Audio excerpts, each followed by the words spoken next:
Okay, and we are live. I am Richard McCory, and this is my first live stream in a long time, so people will probably start jumping in pretty soon. I am here with my friend Tiffany Kostelyk.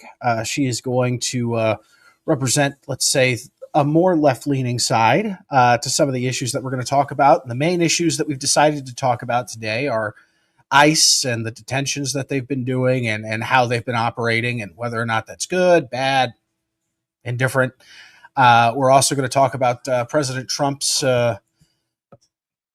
new fixation. Fixation's a good word on Greenland, and whether or not that's good for America, pointless, damaging our alliances. We'll go into all of it. And then, of course, we have to talk about the Epstein list because we just had some new stuff drop that we're definitely going to want to talk about. And then we're going to talk about some more local issues, particularly SB 5312, which we'll get into. And we're also going to talk about the local Stanwood Camano school levy because we're from Camano. So it makes sense. All right. So with that said, this is Tiffany Kostelyk. How you doing, Tiffany? I'm doing great. How are you?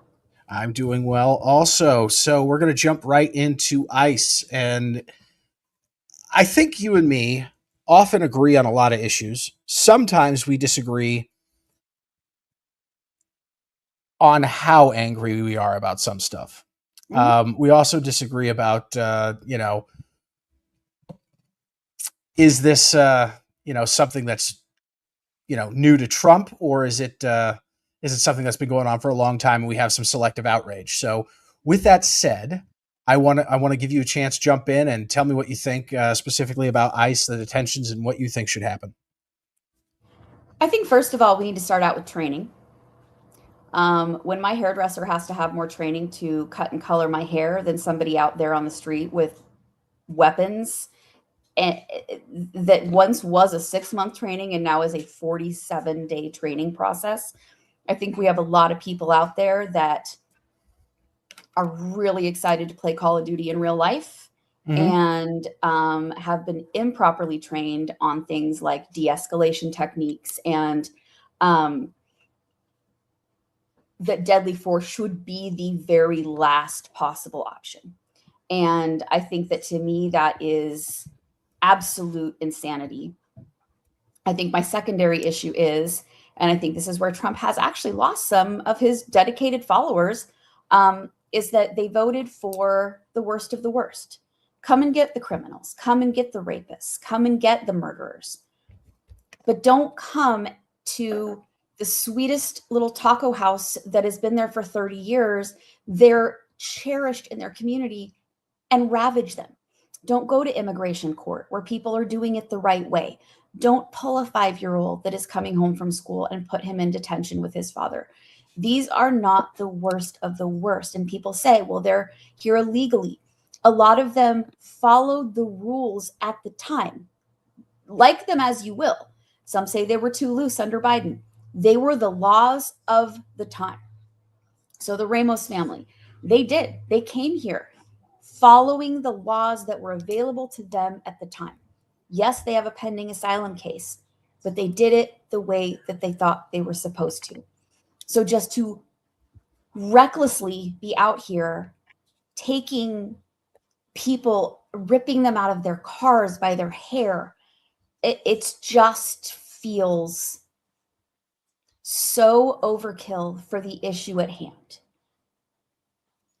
And I guess what I will say next is the Constitution has to mean something.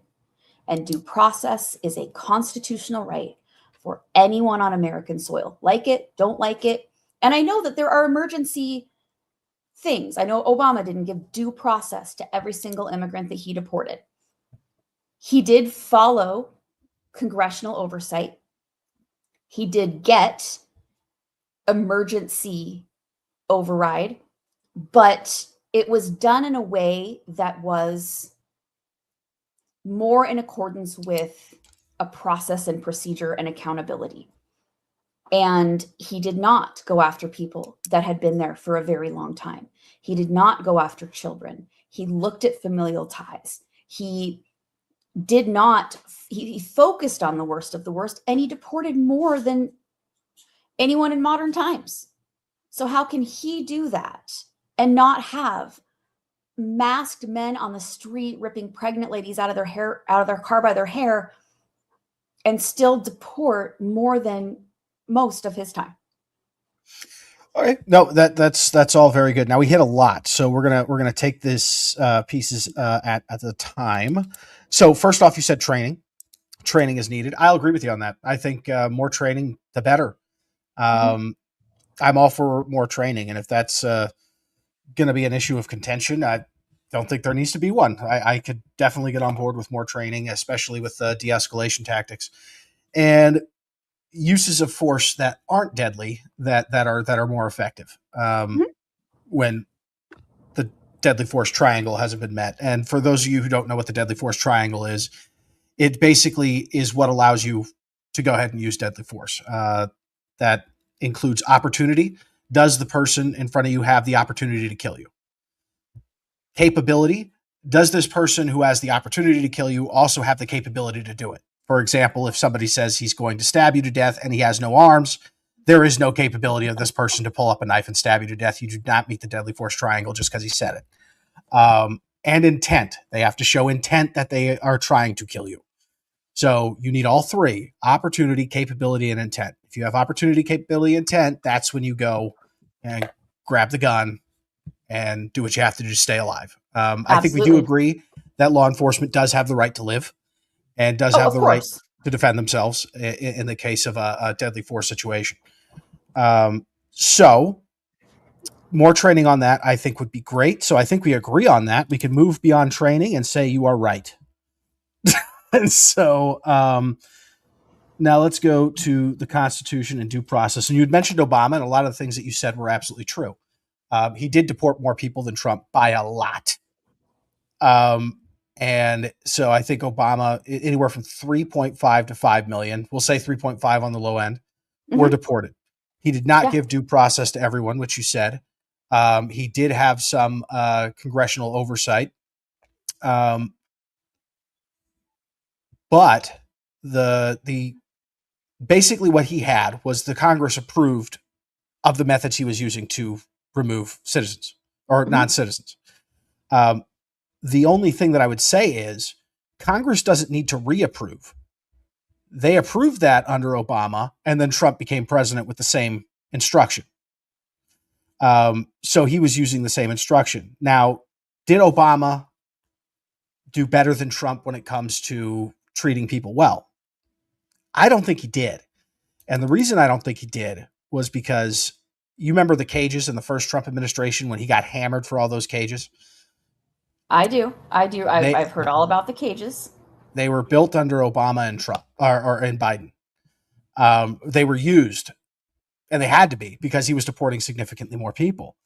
Um, Many of those people didn't get due process. And if we go even further back to Bill Clinton, he's the one that worked with the Republican Congress to prevent anyone who was caught in the United States for 2 to 3 weeks. If we catch them within 2 to 3 weeks of getting here, they will never see the inside of a courtroom.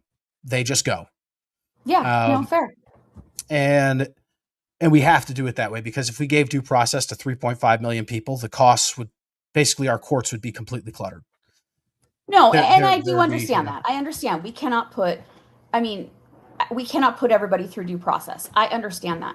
But my problem lies when we are pulling people out of the big thing is, well, if they just would come here right, if they only would come here in the right way, if they weren't illegal, they're trying. Our immigration courts are backed up for years. Mhm. They have, I mean, if we're going to immigration court to deport people, then we just don't want them here. Well, and you know that sounds mean, but we are a country, and the question is, are we going to enforce our sovereignty or not? There are many people who want to be here from Sudan. There are many people who want to be here from sub-Saharan Africa, and it's extremely dangerous over there. And I feel for them, and I want to help them, but we cannot take the entire population of Africa here. We just No, and can't I do do it. understand that. What gets lost on me is when we are literally deporting all of these people in immigration court, people that have been here for decades, who are trying to contribute to society. And then, I don't know, what was it, a few months into Trump's presidency, he takes all these white South Africans and marches them off the plane right on into our country. When Yeah, Nicki no, that was a couple Minaj, hundred farmers whose farms were taken and they were targeted for but that execution. it was not. There was not execution. They were literally, that was the story. That was the big thing. When you really dove down into it, and let's just say hypothetically that was true. Mhm. We can't take everyone, but we can take the white South African farmers. Then why can't we take other people that are here on asylum with do not deport orders? We we we do take a lot of people in Yeah, this, but that's who they're and deporting. some and you're right. Some of it's not fair. Some of it's just straight up not fair. I mean, if And you're going to deport people with do not deport orders because they came in on an asylum seeking basis and were allowed to be here and are following the process of going to immigration court, meeting up with people, and then you say, well, no, they can't be here anymore, we're going to deport you. Meanwhile, we have these white South Africans that are going to be executed, and so we bring them on in. Tell me where that all lines up. It just doesn't. yeah, no, I mean, there are some countries that have been given preferential treatment before. I wasn't in there, so I don't know what the methodology was for who we bring in and who we don't. I know we have brought in a lot of asylum seekers, particularly from places like Cuba. We've brought in a good chunk of their population to get them away from the Castro regime. Mhm. Um, and for the people that come in the right way, obviously we want to make sure that we're treating them fairly. And some of the people that came in the wrong way, I mean, we can't deport them all. It would require us to use the entire United States Army to deport them all. And we'd have to just get rid of everyone's rights temporarily to find them all and get them out. Well, fair, Um, but it feels like we're teetering on that ledge. It feels like we're teetering on that line with the threat to deport, to employ United States military to the streets of California to fight against its own people by deploying National Guard out there when the local law enforcement says, oh, we've got it covered. It feels like we're really teetering on the line of, I mean, I have friends that literally are like of Italian descent, that have a little darker complexion, that are carrying their passport with them every day, who have children that have a little bit darker skin, that are putting birth certificates in their backpacks. That's a problem. That's I not the agree. United States of America. Yeah, no, we don't want to. Now, some of it may be justified. Some of it is a little bit of fear mongering that may not be justified. That's scaring people. But you're right. That's not something we want. We don't want people to be afraid to be on the street in the United States. We don't want people to feel like they have to bring their passports, because we never want to be a nation where we're asking, "Can I see your papers, please?" Um, to everyone who walks by, because that's scary, and that's a road we don't want to cross. No, Um, and yet, if you talk, I mean, there's police officers in New York who are off duty, that are walking the streets, that are getting apprehended by ICE, asking for their papers because they're a person of color. They don't have them because they're an American citizen, and then end up having to show their badge and say, hey, I'm a police officer here. And they just kind of shut up and walk away. And countless officers have come forward with that same story. So that's a problem. We cannot be we have to have some sort of order for who are we going after? Who are we looking for? What is the criteria that we're looking for? It cannot be brown. That cannot be the case. It has to be, we're looking for murderers. We're looking for rapists. We're looking for the worst of the worst, cartel members. And yet there's seemingly no parameter. There's no guideline. It's um, just, who can you so get? to be fair, though, we have gotten many of the worst deported. Um, I learned a and fun fact a couple days ago, though, because I really try to, like, I love independent journalists, but depending on who you follow, they do have a leaning, right? They all oh, do. for sure. So, like, I like Aaron Parnas a lot, but he's very left leaning. I know that completely. So to me, he's a jumping off point, right? I listen to something from him and I go, oh, that sounds crappy. Let me go see what's really happening. And I stumbled upon Marcy Wheeler, who apparently is known for extremely high factuality. Every single thing she cites, there is a source to back it up. So I went and did a little reading on her site. And in Minneapolis, it is proven that they have at least 68 cases where when you look on the DOJ's worst of the worst wall that they have started as a rah-rah sisterhood, look how much we're doing, 68 of those people were already in prison awaiting deportation orders. They were handed over to ICE, but that's what they were waiting to do anyways. So again, yeah, they've deported some of the worst, and bravo. But they're making a lot of false claims and they're hurting a lot of innocent people. So there has to be ground rules. I just feel like there has to be. And I agree that there does need to be some ground rules. Now, one of the cases that you brought up and one that got national attention was the 5-year-old boy that we all saw Liam pictures Ramos, of. And who was released today with his father. And that one was a more complicated situation because they were going after the father. And the father ran from ICE. Of course, because you hear what happens in those detention centers. And he left his kid. Standing in his driveway. Standing in his driveway. Right. And so ICE obviously wanted to make sure that he was okay. No, I mean, because if they left a 5-year-old by himself, it would have looked worse. It would have looked way worse.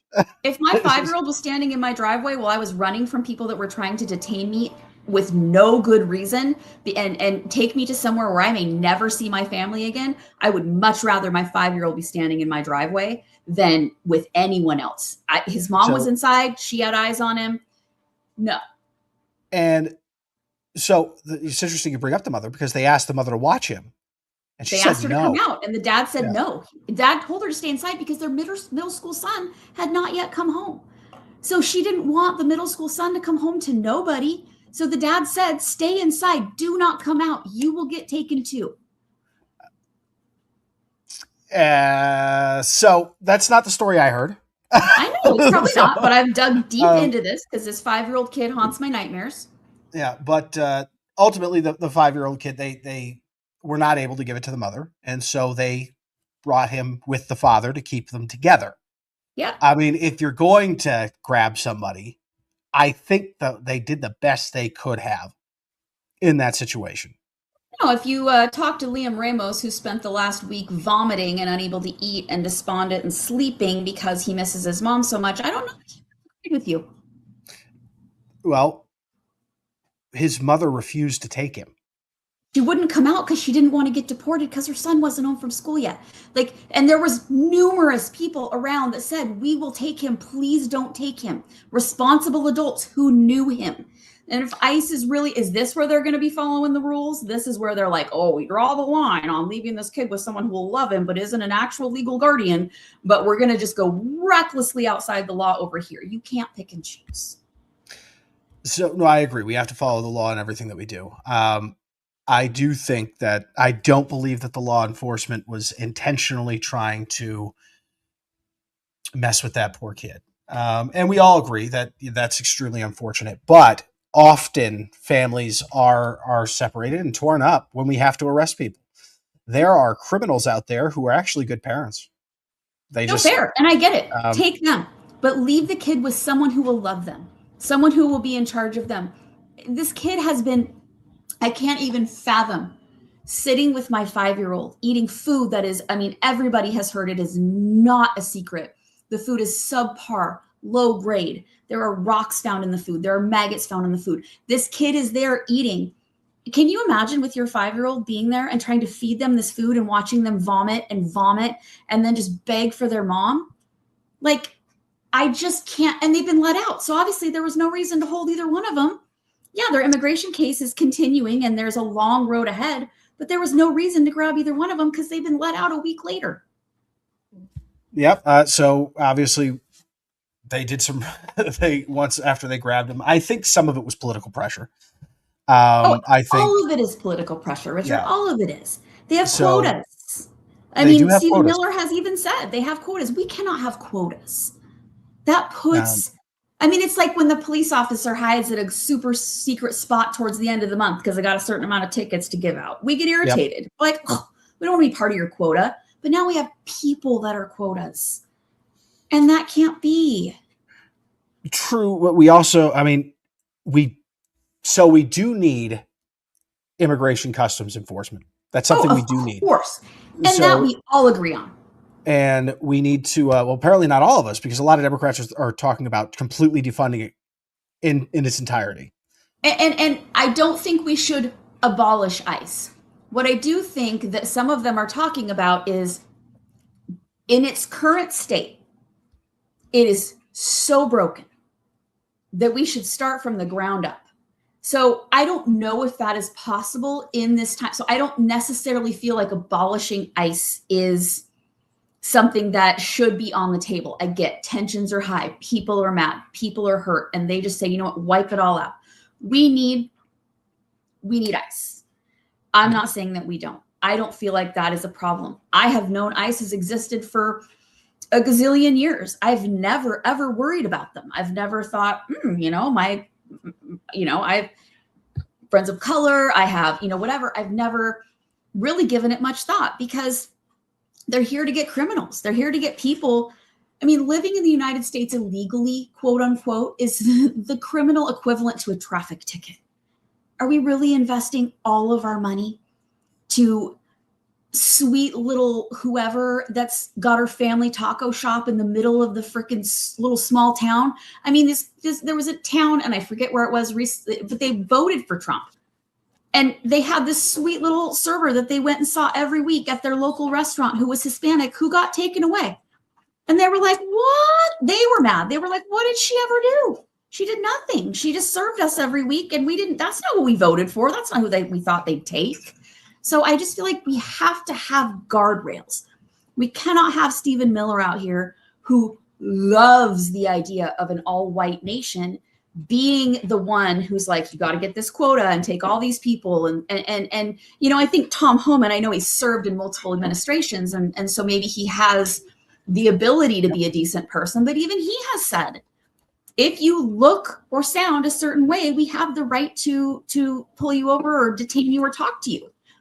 That is profiling. That has been against anything that we've been allowed to do for years. And that's fair. And that very poorly stated, but I will tell you this, every police officer in the nation profiles in some way, shape, or form. Oh, I'm not saying they don't. That I'm not saying. And it makes sense, right? If you're looking for a tall 6'5" male, I'm not pulling any ladies over.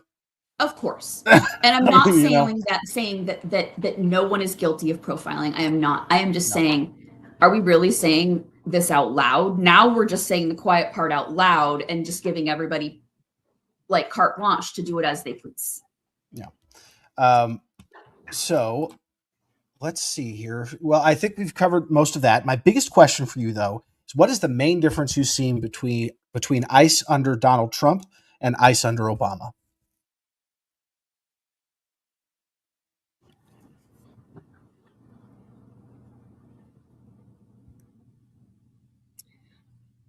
ICE under Obama doesn't have me putting a birth certificate in my daughter's backpack.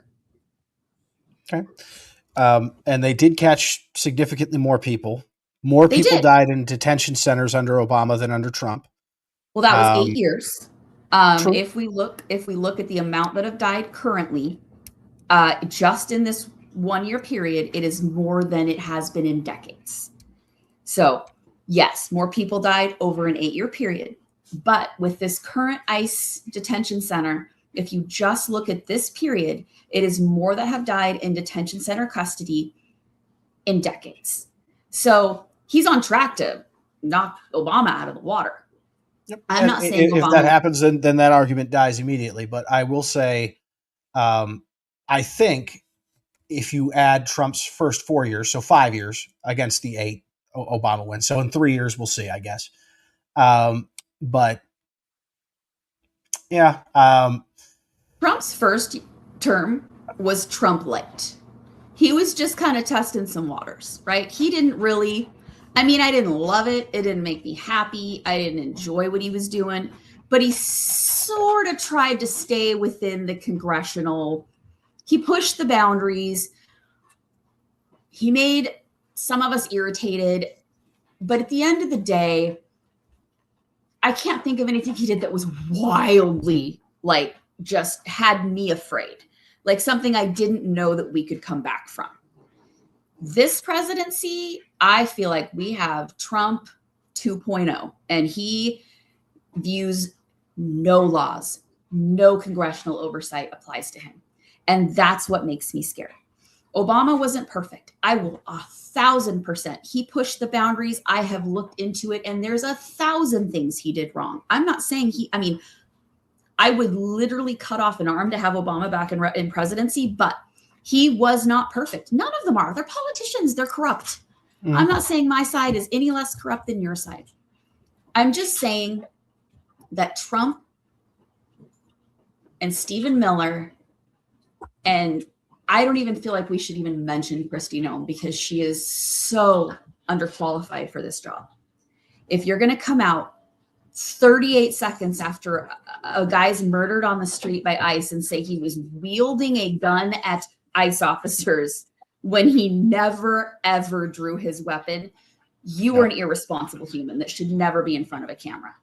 So we'll agree on that. I think way too many politicians got out and started speaking before they knew anything. Exactly. And if I think listen to Greg Bovino and Kristi Noem speak and you put their videos side by side, it's identical.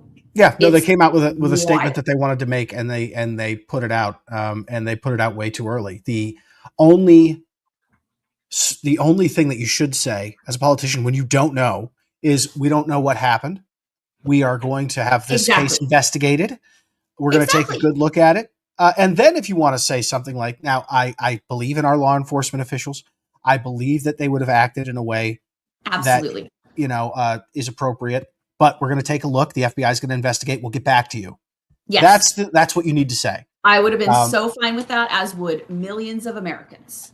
But no, they came out with one statement. And then on the other side, you've got other people coming out and saying, oh, this was a targeted murder. It's like, everybody, none of you know what happened. It wasn't exactly. And what we can plainly see is it wasn't targeted murder, but he wasn't wielding a gun. So both sides need to slow their roll, for sure. Yeah. But I think happened after all these days of being able to roll the camera is he was helping a lady that ICE pushed over. And then you see that he put his hand on an ICE agent. I don't think it was in an incredibly aggressive way, but he put his hand on an ICE agent. ICE agent thought, oh, okay, this guy wants some too. So they started wrestling. Mm-hmm. So far, nobody's broken the law yet. So, and then they get into a wrestle. Then he starts passively resisting and screaming and being belligerent. Mm-hmm. And so a couple of ICE agents get involved with it. And then one of the ICE agents yells gun because he did find a gun in his back pocket. He pulled it out and removed it. And he yelled gun, which he's supposed to do. Like, hey, just so you all know, there is a gun. But unfortunately, somebody thought, oh my God, he has a gun and he's going to kill us. And he opened fire. One person opened fire. The other ICE agent says, oh, we're shooting. Oh my God. And then he starts shooting. And we ended up losing a person's life. And that's, I guess, where the de-escalation training needs to come in. Because when you talk about this whole little triangle here, they didn't meet a few of a couple of the points. And even if they did, one shot killed him. We did not need to empty an entire clip after that. That is, I got my headset on in my mom's basement and I'm playing Call of Duty, and watch me go. Yeah. So, I mean, now 2 people were shooting. I think he was shot a total of 6 times, and I think there was 3 bullets each. So I don't think they unloaded their magazine. No, they unloaded a 10-clip magazine into him. Really? I heard 6. We'll have to look at it again. You might be right. I am not an expert on how many they shot, but the original statement I heard was 6 bullets total. Or maybe he was hit 6 times, and they fired more. And then, and then at the same time, same with Renee Good and same with Alex Preddy. Renee Good had a pulse for 8 minutes after she was shot. Why is no medical aid allowed through? So they did call for the medical There was staff a to come doctor in. screaming, "Can I go? I'm a doctor. Can I go at least try?" So that is something that I want to bring up. So that person was part of the protests, and who is he? Where's his medical license? It doesn't even matter if he's Mickey Mouse at that point. Can Yeah, he not go and try?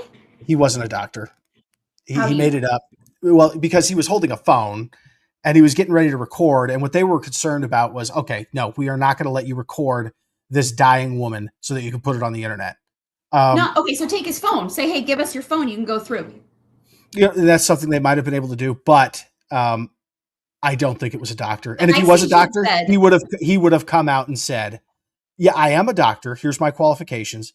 And they wouldn't let me through. He hasn't done that. I don't think it was a real doctor. The ICE agent said, and I quote, and I'm really trying to keep my mouth clean on this. He said, "I don't give a fuck who you are." And No, you can hear it in the video. I believe, yes, that did happen. And that's, come on. There I was don't no, think I don't think he believed him. I don't think I would have believed him either. And it would have been malpractice for them to let somebody go in, mess with evidence of the scene, and maybe screw up. They didn't even try to preserve the scene. They all ran. Members of Minneapolis were trying to preserve the scene, kicking the clothes to the side. Same thing with Alex Preddy. The ICE agents booked. That scene was not secured. They booked. They were like, oh, let's back out here. So they weren't trying to preserve the scene. So they don't care about that. Medical personnel eventually did show up that were credentialed, and they tried, and they drug her out. They threw her over their shoulder and like a sack of potatoes and walked her through the crowd to the ambulance. I think they confirmed she was already dead when that happened. Is it typical procedure though to throw her over your shoulder, or do you usually get a stretcher and cover her up? I've usually seen stretchers and covering people up, but if I pretended to be an expert on what their procedures are, I would be lying to you.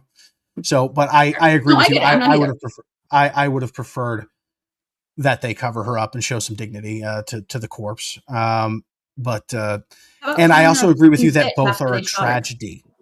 Both of them are a tragedy. And so these tragedies do happen. Is that when we allow, I just looked it up. It was 10 shots. When they allow these people to run without guidelines, our officers have to wear body cams. They are held accountable. They have to justify a kill. They have to go and justify, they put on administrative leave. They have to justify why they did it. Why are these federal agents not held to the same account? I think that's all we want. I think the officers involved in both shootings were put on administrative leave. It took a hot minute, but they are after Renee Good. They started investigating her wife and not the guy who shot her. That's what they said to the public, but there was an investigation into it as well. Now, from a legal standpoint, from what I've seen, I mean, I'm not an expert. I do have a degree in criminal justice, which means I am a layman.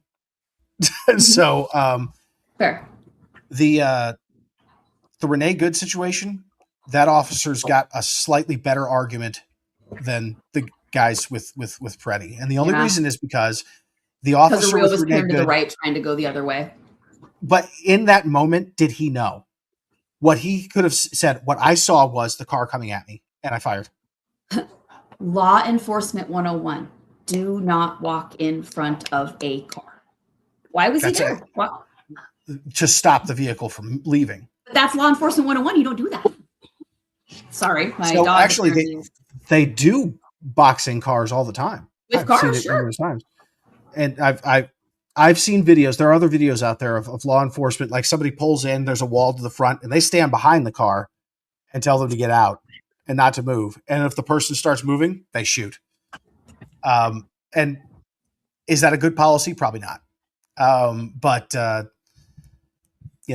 reason that I think a lot less accountability than what a lot of us would like to see. If we upped the accountability, took off masks, made badges and identification, and put body cams, I think a lot of us would be a lot happier. Okay. And they that's got something more that than we definitely could 47 days discuss. training. And I agree with you on the training. So, Okay. all right. So Look at that. yeah, no, we got through it. We got through it. Nobody got insulted. Nobody got attacked. See, hey, ladies and gentlemen, that's how you do it.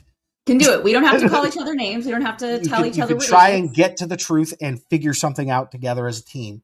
Because we all want the same thing. We want less people shot, and we want the law enforced. So moving on to our next issue, dealing with we spent a lot of time on that one, but that's okay because it was an important one and it's an intense one. This one's a little bit less of a yell at you sort of thing, and it's a little bit more silly. But we're going to go into the acquisition or desire to acquire Greenland. Yeah. The United States under President Trump is a little bit more of an expansionist nation, Mhm. which isn't the first time in our country we've been expansionist. No. But there are strategic reasons that Trump has pointed out of why it makes sense for us to have Greenland. Or Iceland or and whatever he remembers it being called the day that he stepped yes, in he the did. He did misspeak. Now, nobody on the Biden camp gets to talk about misspeaking for at least another 100 misspeaks. No, fair. Okay, but hold on. If this was Biden, this would be front page Fox News for 7 hours. Yes, it would have. So it would have. But anyways, people misspeak, and that happens. But yeah, no, it was Greenland, and the strategic reasons that he have given are valid. We have concerns about Russia becoming more aggressive, which they have proven they are. Mm-hmm. They've invaded Ukraine. They've violated Poland's airspace. They've violated Finland's airspace. They're getting dangerously close to violating ours off the coast of Alaska. Nobody disagrees that Russia is an absolute somebody that we should not be rolling out the red carpet for when they come to visit. Okay. Yeah, no, and I agree, although I do understand our desire to try and find a peaceful solution. Because Russia, unfortunately, like China, is one of those big countries that can help end the world that we have to deal with. And then China, of course, is expanding their influence in the region. And Greenland is very strategically positioned to, honestly, we could put an air base on there and we can successfully bomb both countries. Yeah, which they will allow us to do without selling. So the issue is also, another thing is they have a ton of natural resources and rare earths inside which they are of working Greenland. with us to mine. Yeah, which they cannot mine without us. They can't do it without us. No other country in the world other than Russia and China could do it. Mm-hmm. And they also can't defend themselves without us because we are, Denmark, if Russia decided to take Greenland tomorrow and America said, Denmark, you got it, go. Greenland's gone. But that's not NATO. That's not Article 5. You attack one, you attack all. We would jump to their defense in a second. Correct. But again, it needs us. Yes. And so that's why, now I'm not saying that I'm supporting the acquisition of Greenland. I'm just trying to give the side of why it makes sense. Absolutely. And so for that reason, Trump says it makes more sense for us to have it. And he points to World War II, where he is correct. We were given Greenland, basically. Denmark gave it to us after they surrendered to the Nazis. That war took 6 hours. Took 6 hours for Denmark to surrender. Mm-hmm. And so the United States said, yes, we are now going to take over patrols and security of Greenland. And we told Germany, if you go into Greenland, we are at war. Mm-hmm. And so Germany never went into Greenland. Mm-hmm. They didn't go. And then we gave it back at the end of World War II, which Trump says is a mistake. I'm going to be honest with you. I agree. I'd have kept it too. So, but what's done is done. Yeah. Call it a mistake. Call it whatever you want. They are now are now back with Denmark, and they are their own country as well. It's an interesting situation. So Trump wants to acquire it. NATO doesn't want him to acquire it. Denmark has said it's not for sale. The people of Greenland, I think, have pretty much said they're not interested. at least a majority of them. There are Yeah. onesie No, twosies no. here and there um, who do not want us to take it. And Trump has said that he very much wants it. He's willing to buy it. He's even Mhm. tried bribing every single citizen in Greenland to get it. Yes, which can we just pause? We can't feed our children, and we're going to bribe the members, the people in Greenland to let us have them. What happened to America first? So some people might say expanding America is America first. Fair. But Um, I mean, why aren't we giving American people all of this? I mean, people were promised Doge checks, they were promised tariff checks, they were promised $10,000 bonuses if they stayed on with the air traffic control during the shutdown. None of that's happened.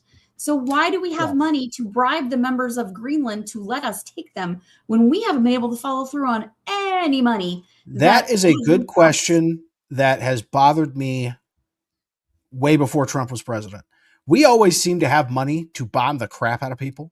We always seem to have money to aid other countries, but we Yep. don't seem to have enough money to take care of our veterans. No, We and the thing don't is that seem to have enough was the money. thing. That was Merca first. That was why Trump's not going to get us into these wars. He's not going to spend all this money on other countries. He's going to be the president of peace. He's going to be all these things. And now we're going to bomb them and we're going to bomb them and we're going to take them and we're going to bribe them. And it just feels like the plot is lost and no one's calling him out. Yeah. Well, actually, he has been called out numerous times on this issue, I even mean, on I the guess right. nobody's holding him accountable. Yeah. Okay, that's fair. Yeah. No. But now here's the counter to that. Denmark doesn't want to become America or a part of America. I'm sorry, Greenland. See, now I did it. Now I've got dementia. Well, you know what? so, We all knew it. so Denmark does not want to sell. Greenland does not want to join. And then Trump said something which he should not have said. I think. We'll get it one way or another, and they took that to mean he's going to invade. I will tell you right now, from the people that I've spoke to, there was never any intention or designs drawn up to invade Greenland. He said he would not say no to putting troops on the ground to take Greenland. Yes, Sounds that's what he said. pretty. That was silly. It does sound. That's exactly what it sounds like, and I would have inferred the same thing. Okay. But and this has made me question every life choice of mine. But when I find myself on the same side of an issue as Mitch McConnell, I feel like we have gone down the wrong road. Mitch McConnell, Tom Tillis, the lady from I mean, there's like 10 Republican senators that are like Lisa absolutely Murkowski. not. Yeah.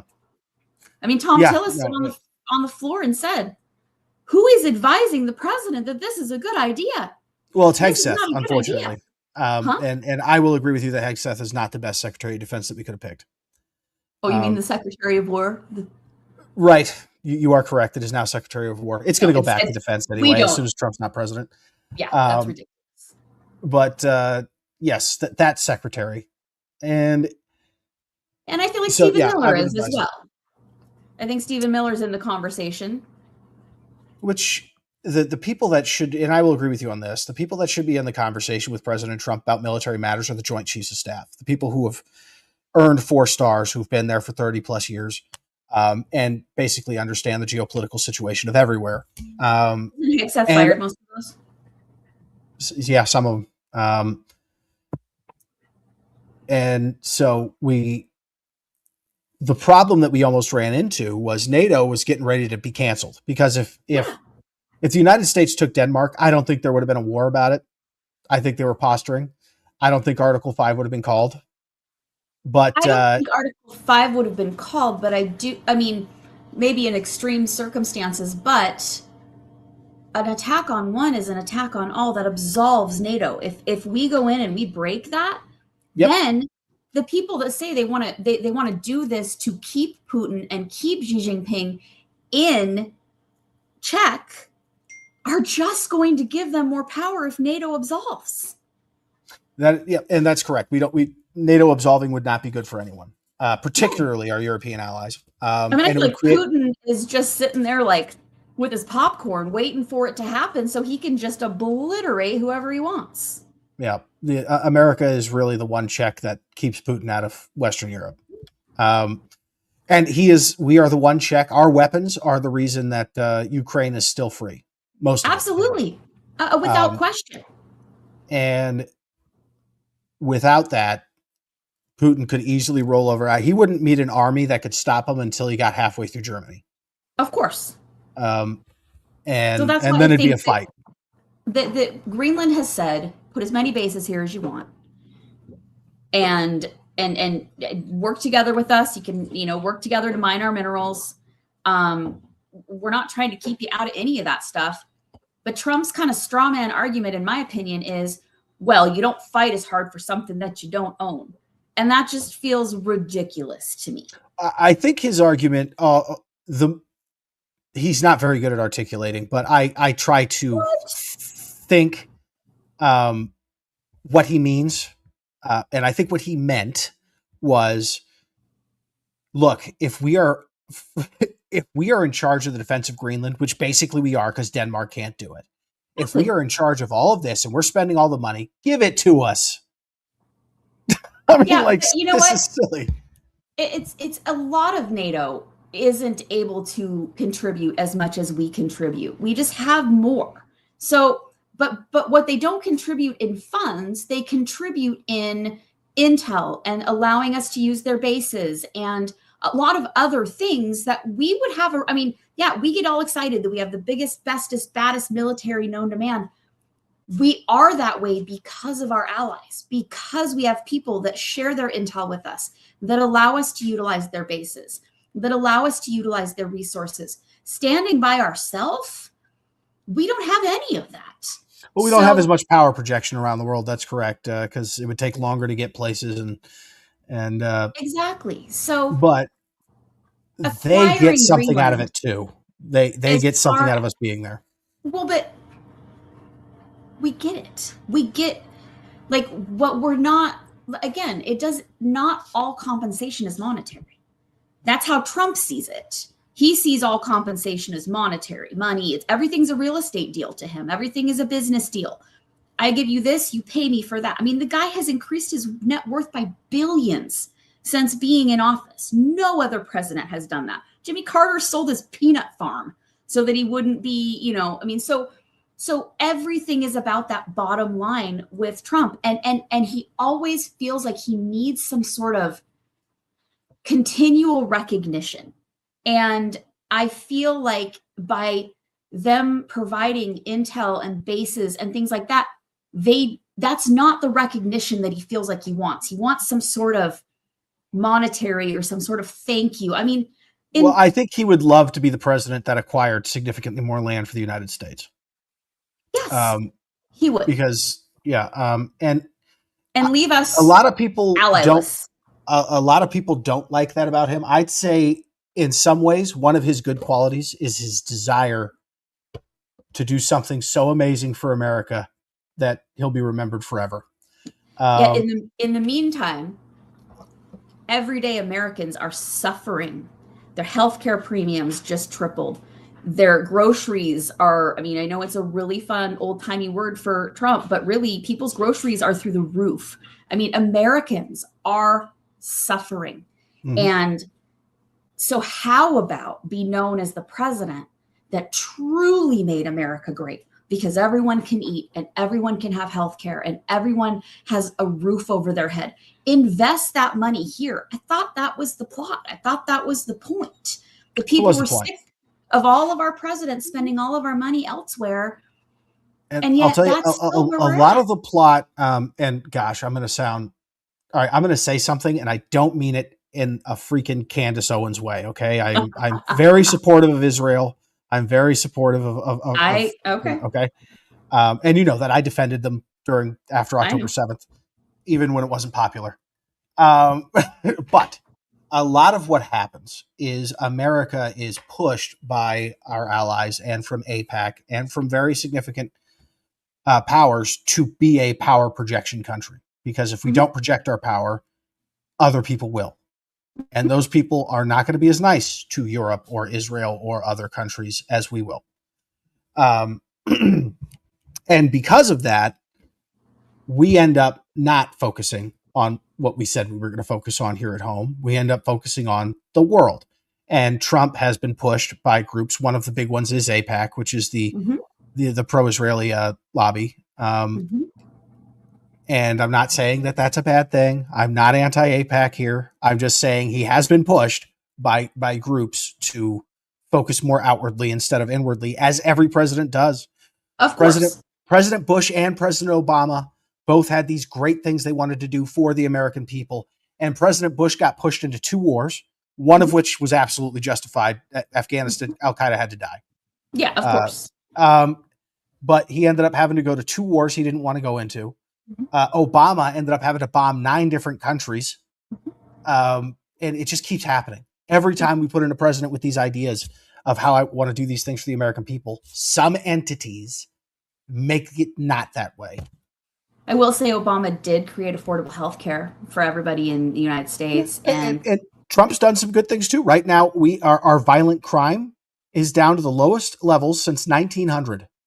I would love nationwide. to see some. I'll pull that up. But yeah, no, I mean, and also, like I have seen like Chicago, where he's like, oh, I did this, and they were on a downward trend anyways. Yeah. So, and is it all Trump? Probably not. No. Yeah. But that's a good thing. Violent crime. I'm not saying that lack of crime isn't a good thing. I'm saying I think we were already headed that direction. He just wants to put his name on it. Oh. And what else? So, additionally, our military right now is proven, based off the investments that he has made and some that Biden made, is now even more of a monster than it was 10 years ago. We proved that when we went into Venezuela and we were able to get Maduro and we didn't lose a single person, and none of the best Chinese and Russian anti-aircraft weapons even worked. Not only did they not effectively hit our targets, they didn't work. That's what we can do. We can turn your stuff off. So that's, I bet you China and Russia are back at the drawing board right now. And I think part of the reason that China hasn't invaded Taiwan yet is because they're back to the drawing board because they realize just how outmatched they still are. They kind of are.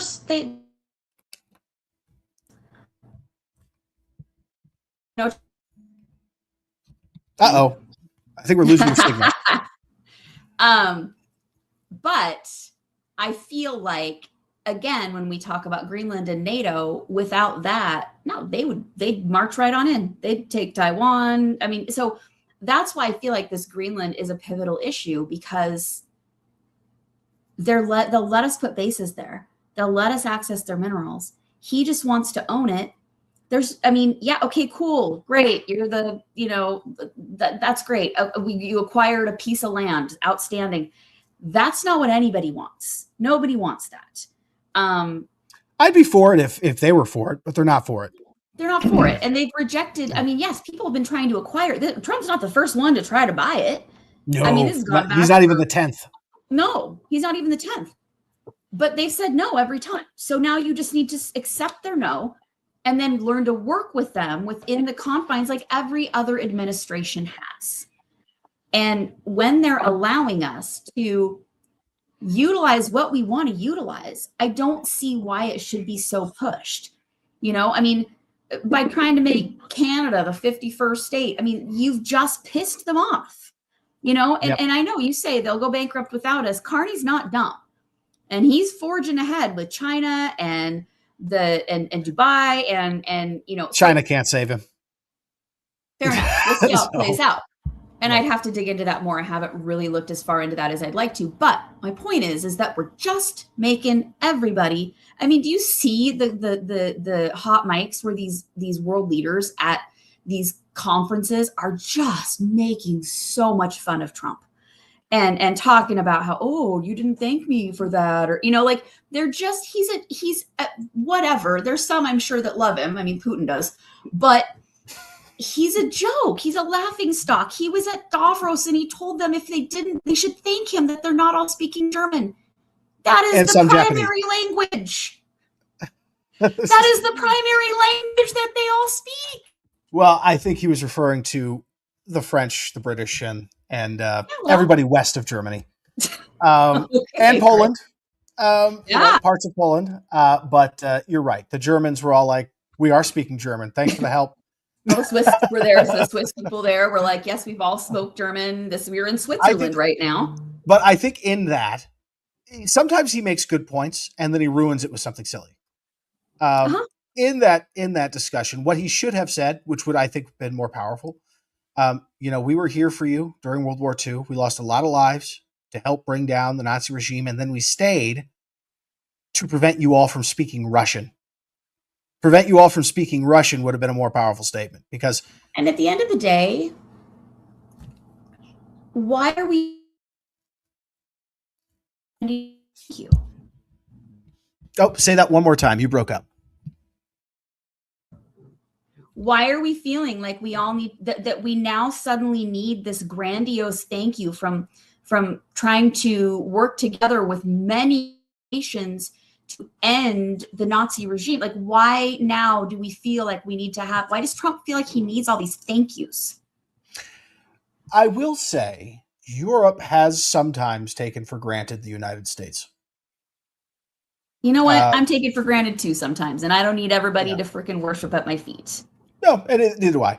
It would be nice if maybe they were a little bit more appreciative of the people that are very, very much keeping them safe. Fair. But at the end of the day, I never heard Obama. I never heard Bush. I never heard Biden. I never heard Bush Sr. stand in front of a mic and say, you guys should really be a little more thankful to us. No. And I'll tell you, Bush Jr. was not more articulate than Trump. He was not. Saturday Night Live had a blast with Bush Jr. Yeah. Bush Sr. too. But when you think about Obama, when you think about Reagan, they were very gifted speakers. Oh my gosh. And they were able to get people to like them on a personal level, regardless of what was going on around the world. Well, and that's the thing is that, I mean, if we want to talk about Reagan, I know that I would wildly disagree with his policies, but you know what? Sometimes I just go back and watch speeches so I can remember what it's like to have a president that talks like that. Yeah. And Trump is not extremely charming or charismatic. He's also not a gifted speaker. He is funny sometimes. I especially love his eulogies for dead terrorists. I actually, when he's the funniest to me is when he's asleep at the cabinet meetings. That is hilarious. That is slapstick right there. But I don't want to ever hear another Sleepy Joe comment as long as this presidency continues. I'll tell you, one of my favorite speeches of all time, though, is Trump explaining how we got Abu Bakr al-Baghdadi. Basically, he was the leader of ISIS. And basically, he announces that he's dead. Then he just crap talks him the whole time. It was hilarious. He cried like a little baby. I wouldn't have cried. I was like, Abu, don't cry. That's not what presidents are supposed to do. Watch the speech with Obama when they get the leader of Al Qaeda. Yeah, it was good. It was a good speech, but it was not funny. What I want in a president, because nobody thought that was. It might have been funny, but he's not on Saturday Night Live talking about it. I agree. Although, I disliked Abu Bakr al-Baghdadi so much that I'm glad that the speech that he'll be remembered for is hilarious. So, what about the speech that? Just a little side rabbit trail. What about the speech that Rob Reiner will be remembered as? He gave that little speech about when Rob Reiner died, and he said that basically. I spoke against that. I was very open about. I do remember you did. I do remember you did that because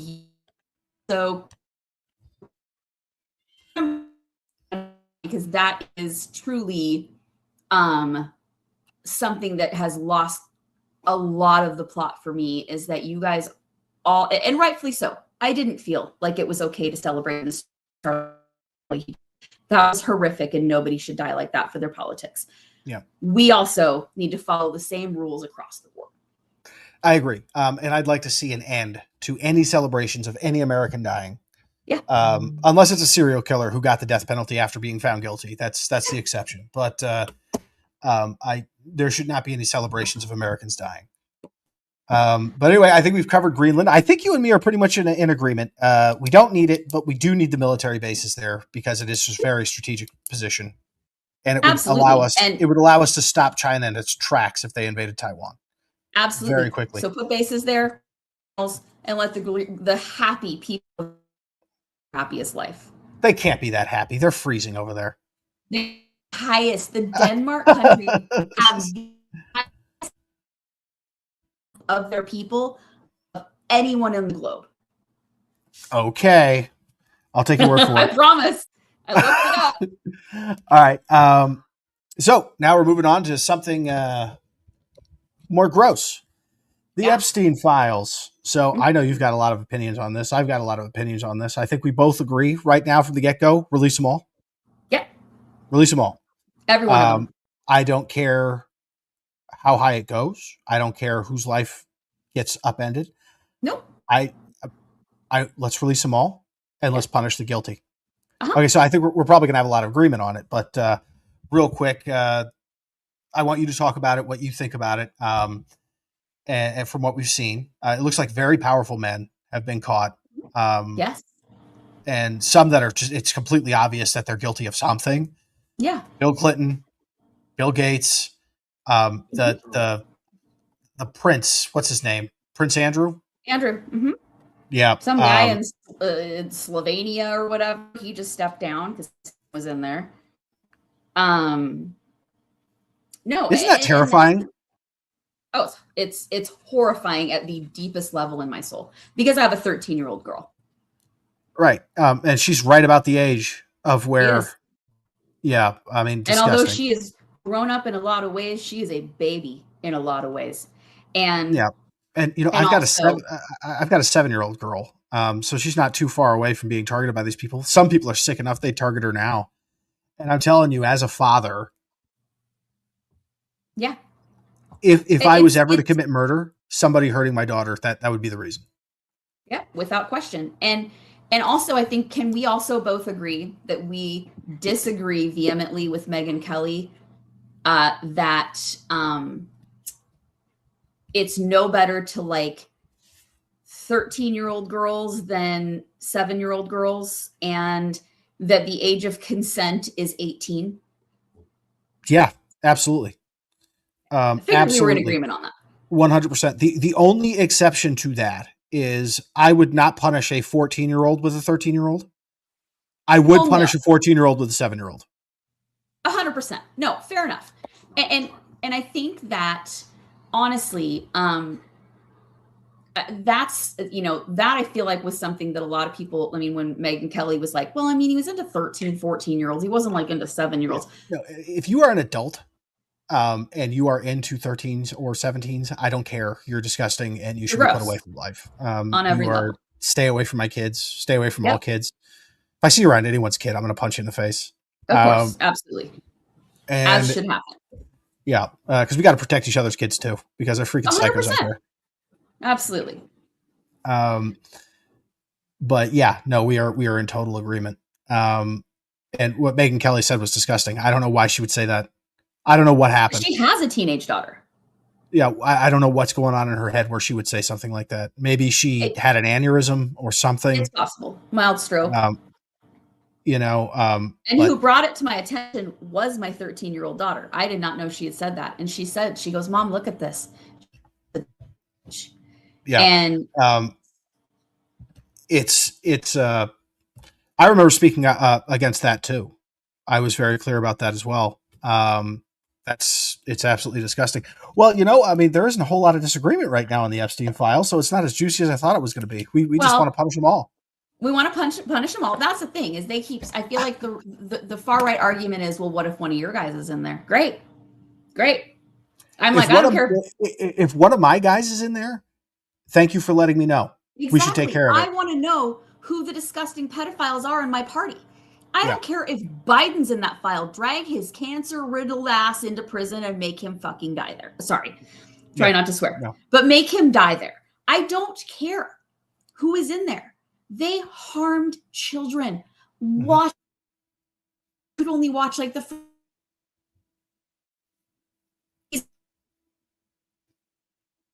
Yep. You're breaking up again. But to your point right now, yeah, they harm children. I don't care who you are. You're out. You're done. I back got a little.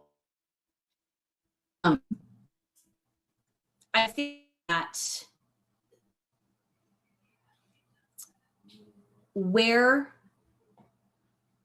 I get very frustrated is that, well, a couple reasons. One, Pam Bondi should be in contempt of court. I'm almost there with you. I'm about to agree with you. Yeah. Then the way in which the law was passed was that the documents were to be released. If there were redactions, they needed to have an explanation. 100% agree. They put out black pages of paper. That's not a release. No. Third of all, what they released in the last couple of days, of the 32 victims that they listed, one was redacted. Everyone else's names were out there. Names, faces, date of birth. That is absolutely abhorrent. Why is this?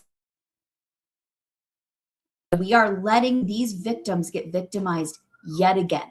Women who have chosen to remain Jane Does. And we are putting their names and faces out for the world to see. That is disgusting. Yeah, so they should have done a better job. So they redact the stuff they don't want you to see, but they forget to protect the one reason of redactions that I supported was like, okay, yeah, let's protect the victims. Every one of them. And also, we don't need to see everyone's social security number. Those redactions I can accept. But that's not what was redacted. I think that our government is currently protecting somebody, and both parties seem to think that person needed to be protected. I don't know who it is. And when you look at the number of times, so far from the numbers and going through documents, I have seen that Bill Clinton's name's been mentioned in there like 500 times. The guy's guilty. He for sure is guilty. Bill Gates, I wanted to think that guy was a great, awesome philanthropist. You know what? Gross. He's obviously not. There are people in there for sure.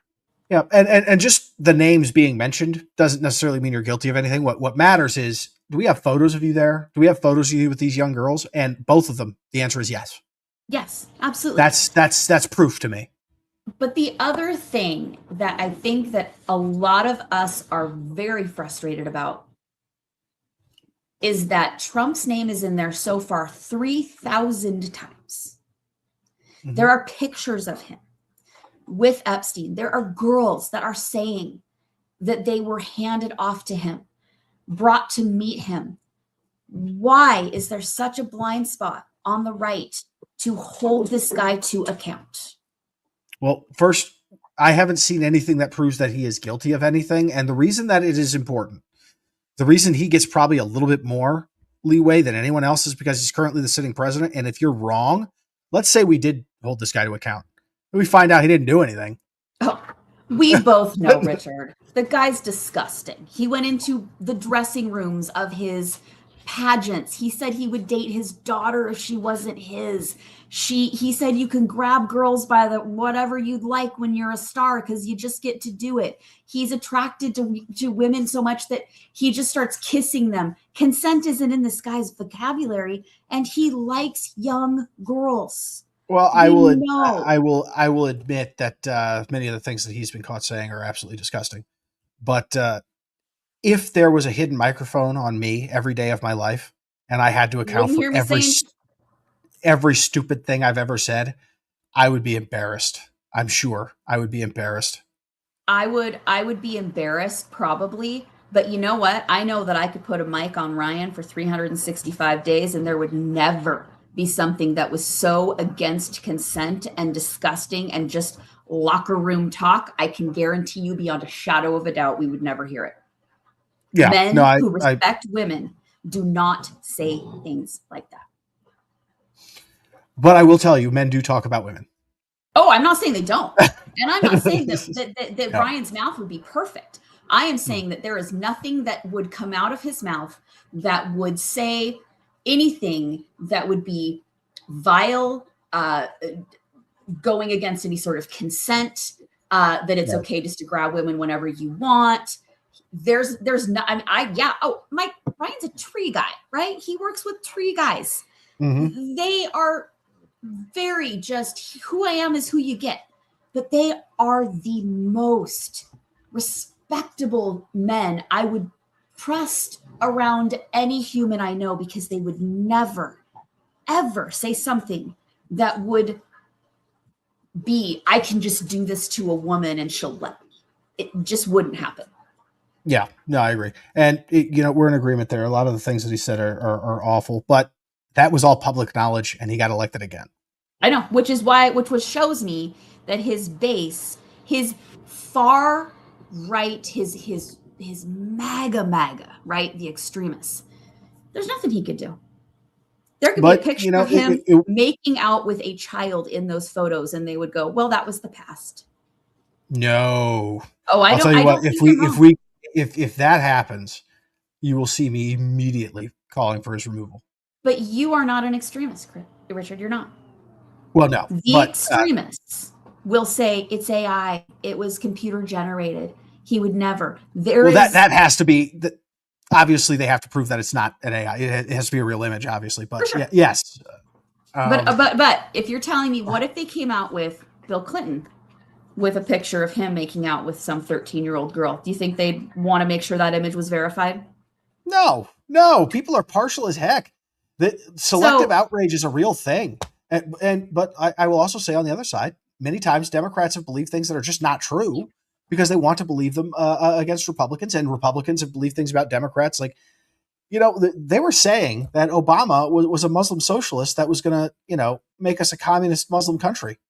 Oh, and you know what, Richard? That when I was still hardcore. It wasn't until Obama's second term that I started thinking maybe there's something not. But and you were misled. But what you will find out is both sides do it to excess. They just and I'm not saying that they don't. What I'm saying is that we need to do better at making sure that we are not spreading misinformation. Mm-hmm. That we are not, because so many things that I have seen. This is a gotcha moment. I'm going to post this and win my. Oh, let me just triple check that. No, completely fake, totally AI, whatever.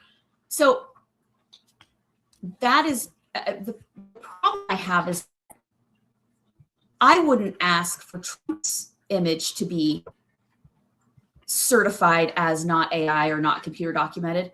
The same as I wouldn't ask for Clinton, Bill Gates, any of those people. You come up with images and show me that, and their names are in the files. Yeah, I'm sure for a criminal case, you got to prove it. Right. But for me, you don't. If they had an image of Obama, then yes, maybe I'd be like, oh, that feels a little outside the realm. His name's not in the files anywhere. There's no proof of anything. He's the most respectable guy. But when it comes to the people whose names are in the file, they're absolutely, they're dirtbags. They've proven it. Then let's, you're not going to have to prove a lot to me. But I think that one of my biggest frustrations is the willingness, and I'm not saying both parties don't do it, and both are guilty.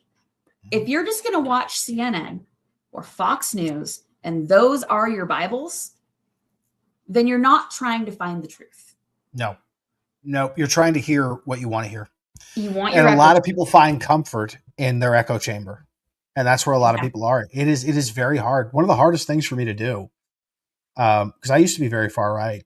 I when Bush was president right after 9/11, he could have convinced me to do anything.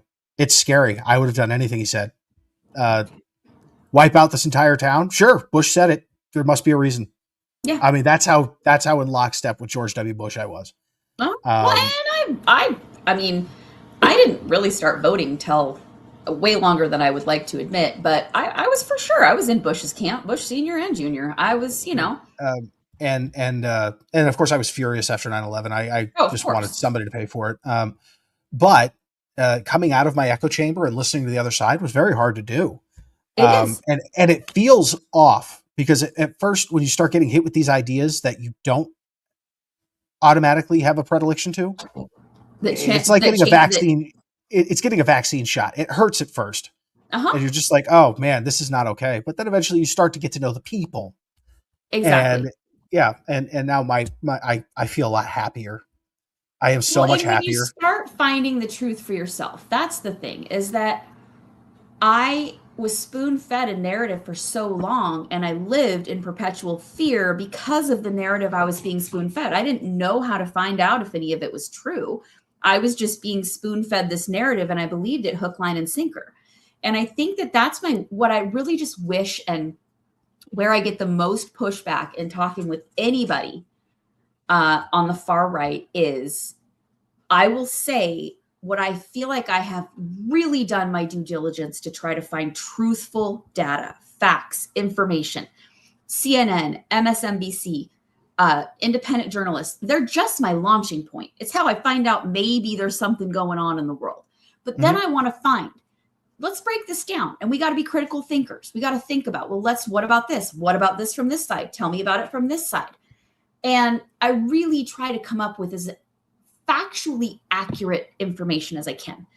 And when I present that, my comment back from people on the right is very just, you're delusional, you're an idiot, take your blinders off. And when Don't I forget the say, laughing well, emoji. There's always going to be the laughing emoji on your Facebook thing. I don't even hate get that me emoji started on so that much. laughing emoji. They need to get rid of the laughing emoji.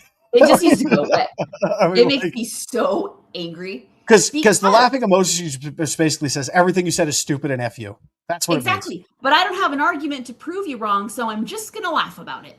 And Yep. that's the thing, is that, and when I ask for, okay, I'm wrong, I will admit that I'm wrong. Tell me factually why. And then I just get a, you're not worth my time, or, Yep. you're Because they stupid. don't know how to do that. They don't know how to go in and search and argue their point. And that's a weakness in America because we used to be able to do research. We Now used to. people don't. And you know what? We did research using the Encyclopedia Britannica. Yep. Now we have the entire world's knowledge. Everything right at your fingertips. Just type in a couple of things and hit enter. I did not mean to swear. I mean, No, trying really hard myself. But but it makes, and that's, so when I look at things like Epstein, and I look hard to find facts, right? I think Trump's a dirtbag, but I think a lot of people are dirtbags. So yeah. I'm not trying to just be like, oh, look at that, or pick any piece of information that says he could be in there and just run with it. Because you're right, it's a serious allegation.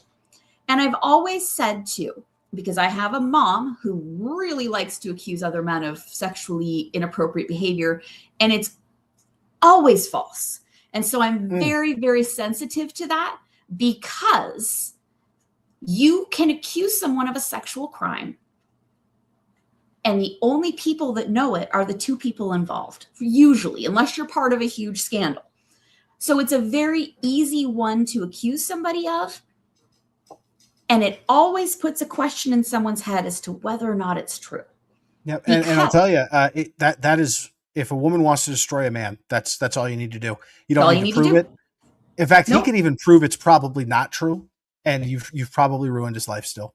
And you know what? He could prove he was in another state. And you know what?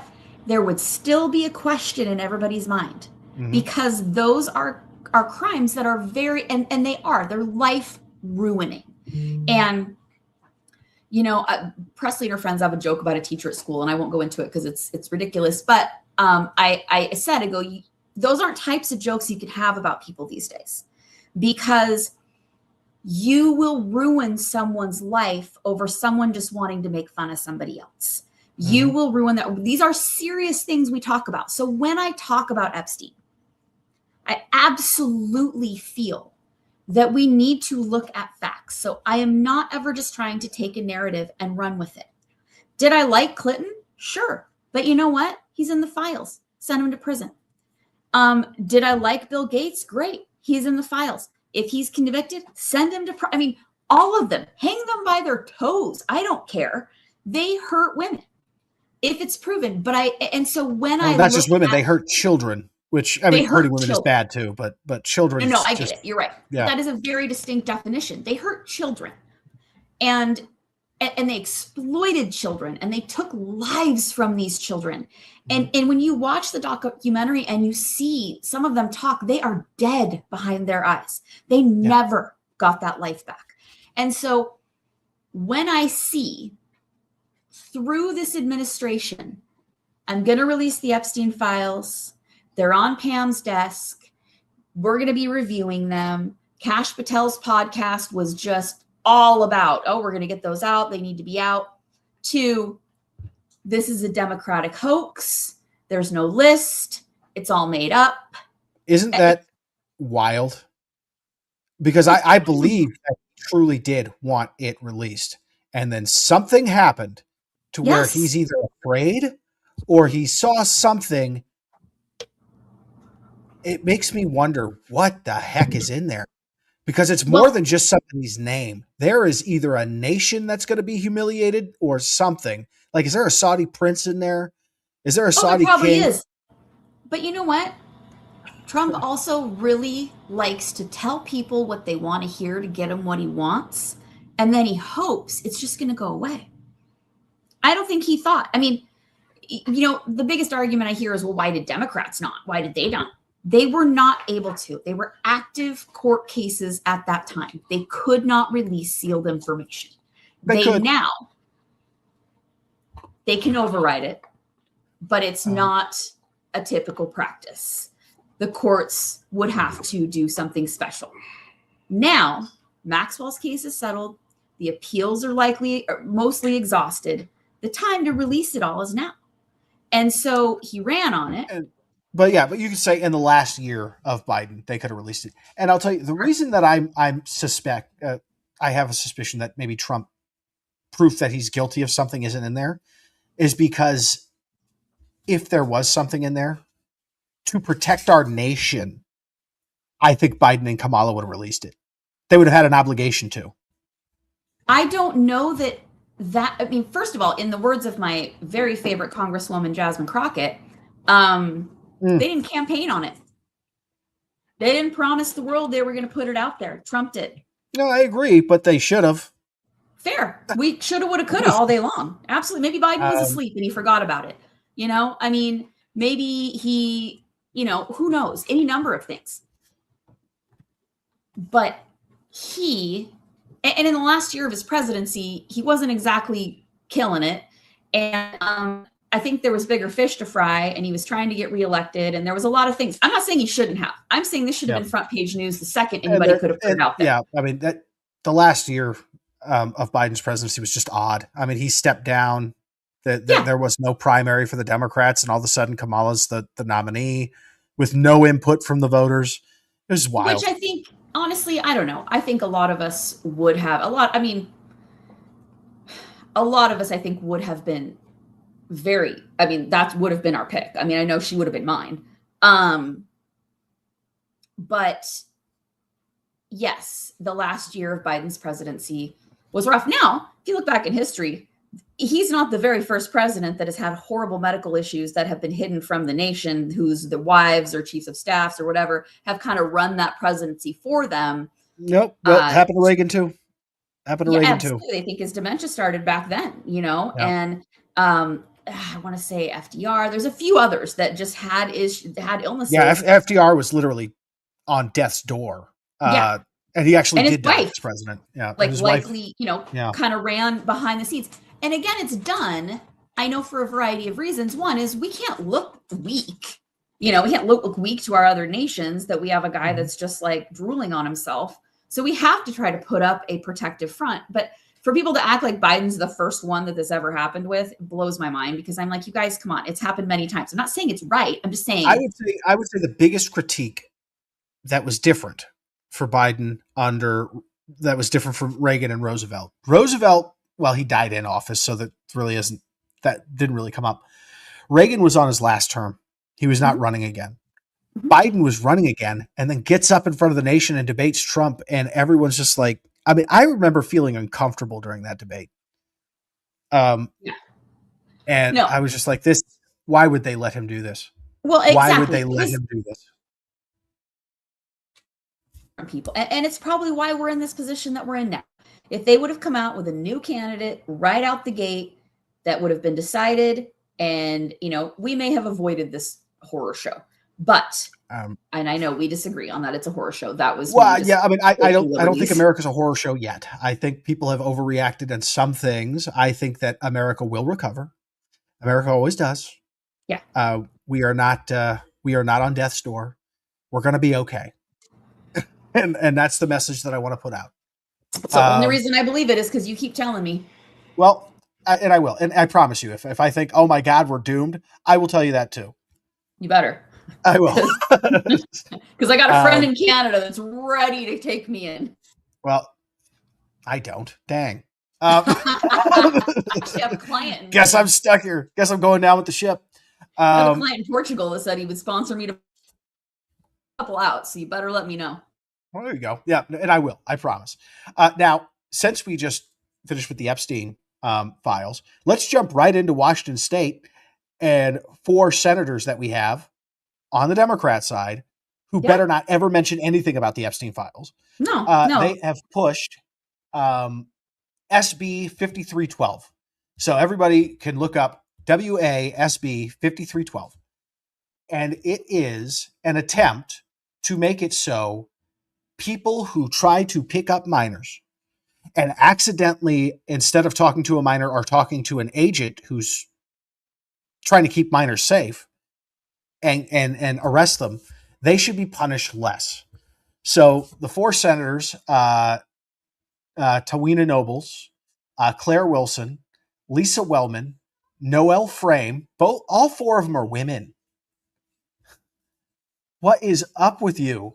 Have decided that the most important issue right now is that we are too mean to pedophiles. They want to make it, if you get caught in a sting like that, your punishment go from 10 years to 5 years. I don't think we have a problem in Washington State of being too mean to pedophiles. I don't. I don't think we have a problem in America for being too mean to pedophiles. Yeah. I think at the end of the day, this is one you and I will agree with lockstep on this one. That is when you told me to look up the bill, and I was like, great, something I'm going to be wildly against, and I got to figure out, I'd never heard of it. I hadn't heard of it yet. I'd probably been diving into something else. And so I sat down, I grabbed my notebook, and I opened it up, and I went, oh, nope, we're going to agree on this one. Yeah. And the deeper I dug, the more angry I got and the more sick to my stomach I got. There is no such thing as us being too hard on pedophiles. There just isn't. Nope.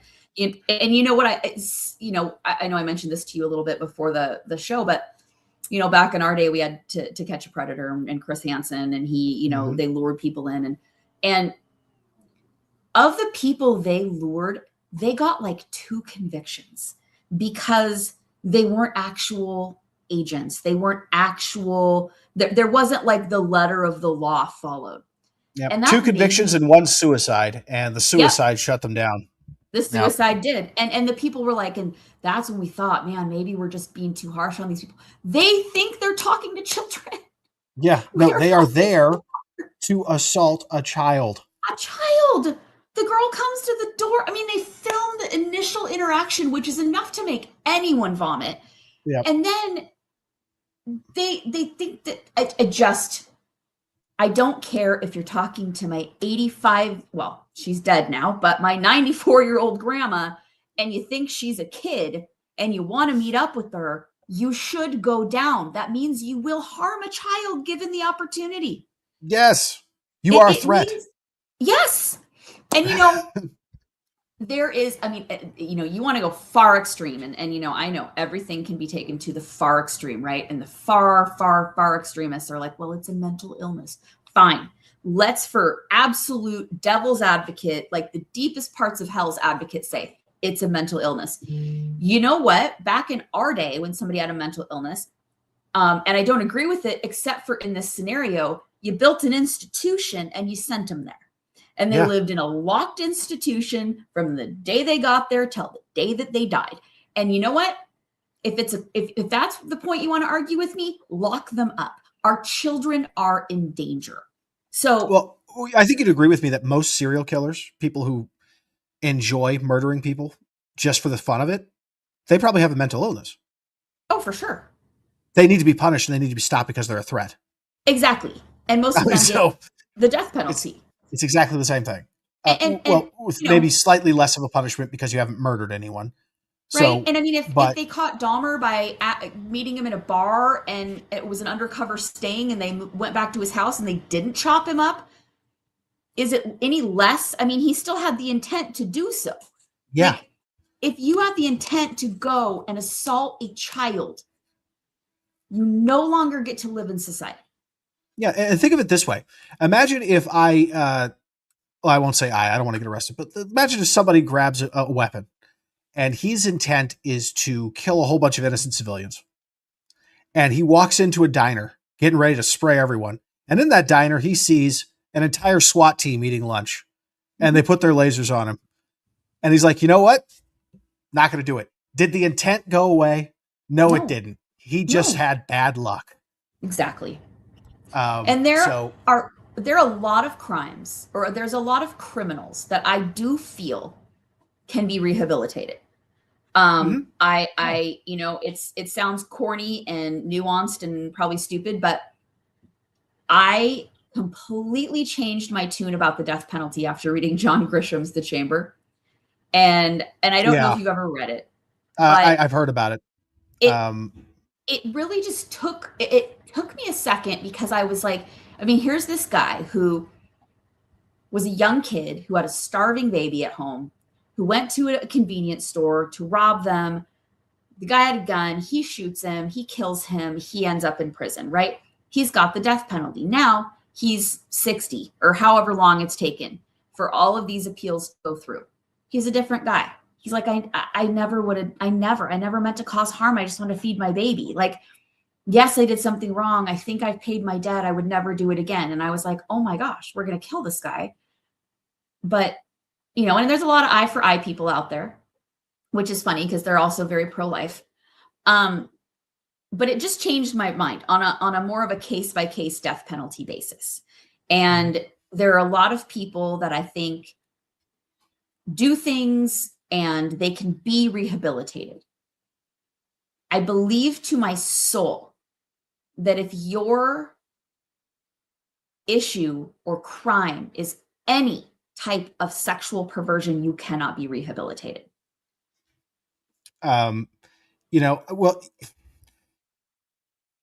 Yeah, no, if it's something crazy, yeah, no, I mean, it can't be. Like, I mean, if you were at a bar and you got a little bit too fresh and slapped someone on the butt, I think maybe you can be.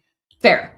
I mean, like, I even mean like frat boy, you drank too much, but you sexually assaulted a woman behind a dumpster. I think if you're capable of doing it once, you're capable of doing it again. No, that's but yeah, that's I mean, if you slap somebody on the butt because you're too drunk, yes, you should be in trouble. You don't do that. Doesn't matter that you're intoxicated, but no, you don't need to die.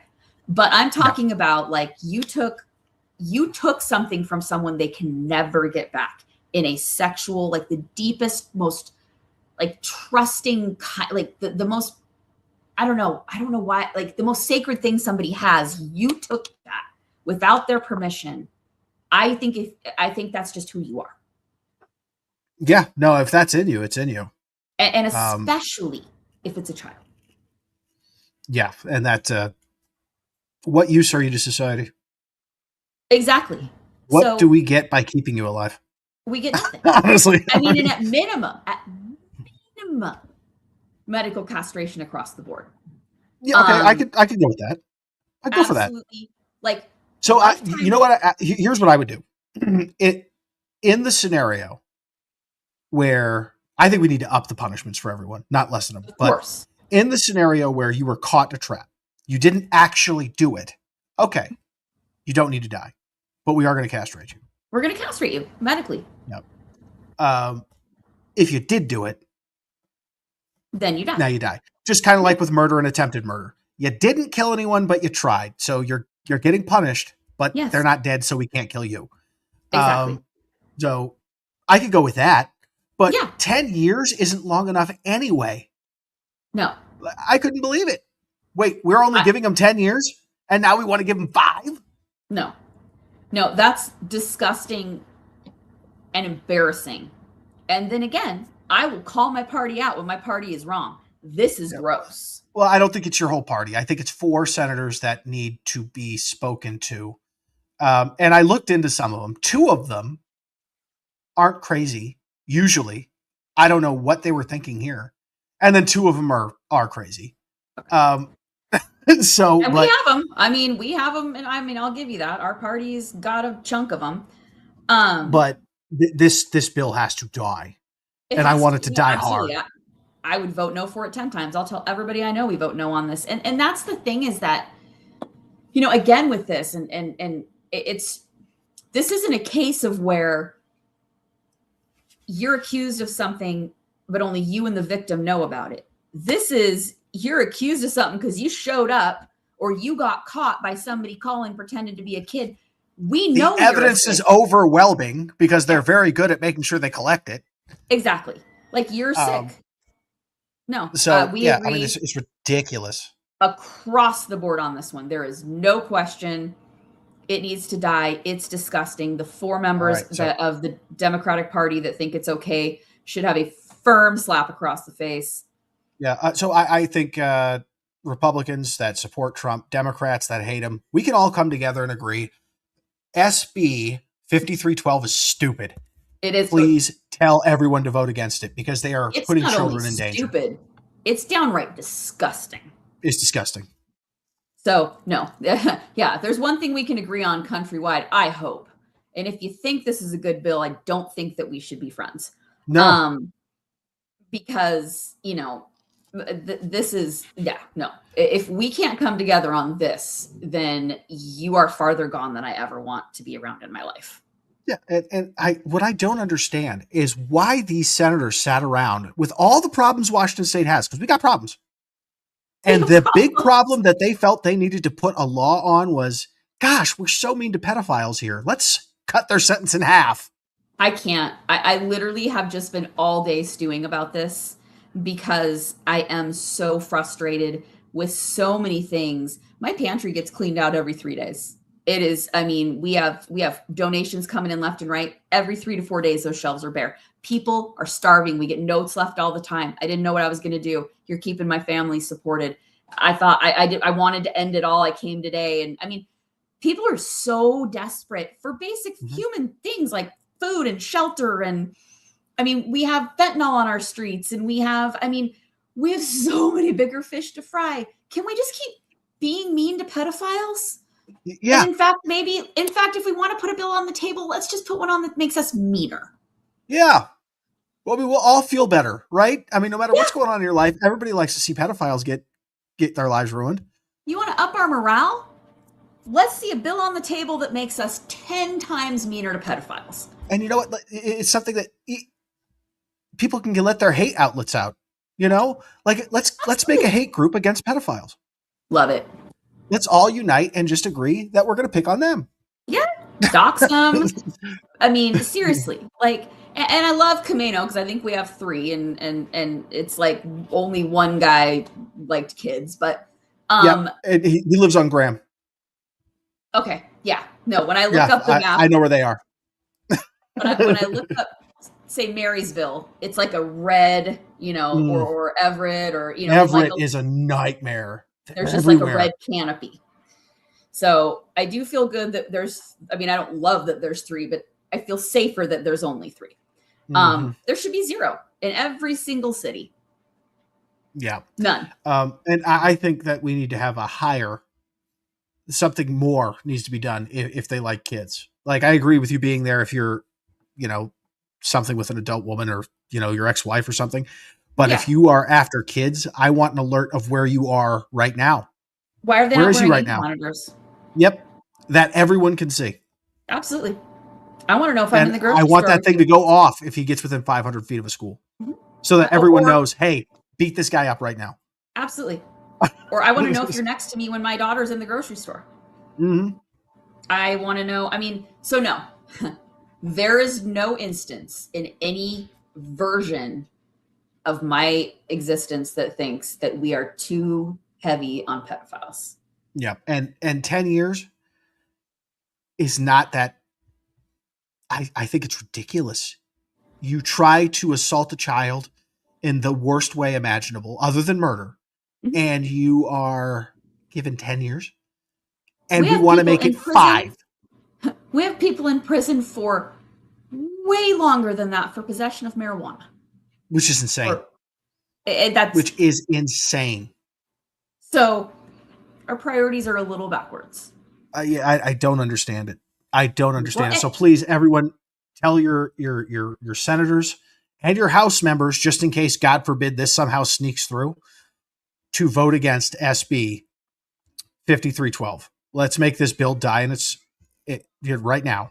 yeah. I don't even want to see it on the floor. And I think that the reason that you and I can continue to be friends is that you don't understand it. Because if you came on here today and was like, well, Tiffany, have you considered this? That would be the end of this entire Yeah, event. and I can do that for, the strategic use of Greenland. We can have that discussion. Right? This Absolutely. is just insane. It's insane. It's gross. No, it's disgusting. Across the board, you have no pushback for me on this. I think that we should just, it has to die. This can't happen. No. And I want all 4 senators to come up and tell us what they were thinking. Uh-huh. What Why do you went feel? on in your head that made you think that this needed to happen? Yeah, absolutely. And then make their names very well known so that when it comes time for election, we don't reelect you. yeah. So, you know what? Let me do that right now. So, Senator Claire Wilson, Democrat, District 30, is one.